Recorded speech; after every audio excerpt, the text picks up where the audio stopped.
আসসালামু আলাইকুম।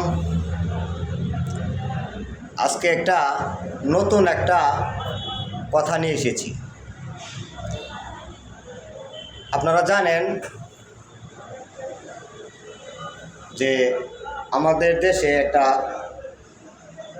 ঈদের মতো একটা আনন্দ চলতেছে। আনন্দটাকে সবাই ভালোভাবে উপভোগ করুন, আনন্দটা সবার মাঝে বিলিয়ে দিন। তা ভিডিওটা শেয়ার করবেন। কীরকম আনন্দটা? এই যে নির্বাচন, সবাই আপনার ভোটটা আপনি যেইখানে ইচ্ছা সেইখানে দিবেন, কোনো বাধ্যকতা নাই। কিন্তু একটা কথা বলতে চাচ্ছি, কথাটা হলো,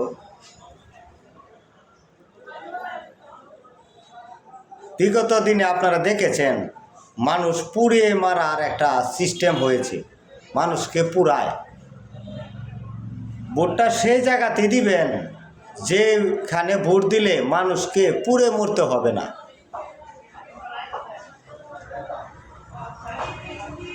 যে দল মানুষকে পুরায় মারে এই দলকে ভোট দেওয়া যাবে না।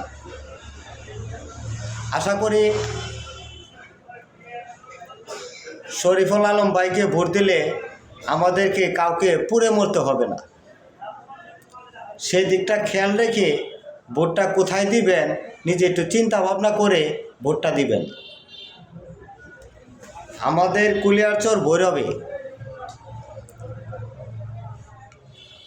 90% ভোট আশা করি শরীফুল আলম ভাই পাবে। আর আমরা সেই জায়গাটাই দেখতে চাই। উন্নয়নের কথা বলেন, উনি একজন ভালো মানের ধনী মানুষ। সরকারি অর্থ দিয়েও যদি উনি না পারে, নিজের টাকা দিয়ে করে দেওয়ার মতো তার ক্ষমতা আছে। আর নির্বাচন না করলে তার কিচ্ছু হবে না। উনি একজন সোনার চামিচ মুখে দিয়ে উনি জন্মগ্রহণ করছে। উনি নিজের ছোট বাপের ব্যবসাটাকে উনি বড় করছে। উনি একেবারে ছোট ফ্যামিলির লোক না, উনি ব্যবসায়ীর ঘরের ব্যবসায়ী। তা বুঝা দিবেন, ওনার মতো লোক একটাও পাবেন না। আবারও বলে দিচ্ছি, এমন দলকে ভোট দিবেন না যারা মানুষ পুরায় মারে। কোন পুরানি?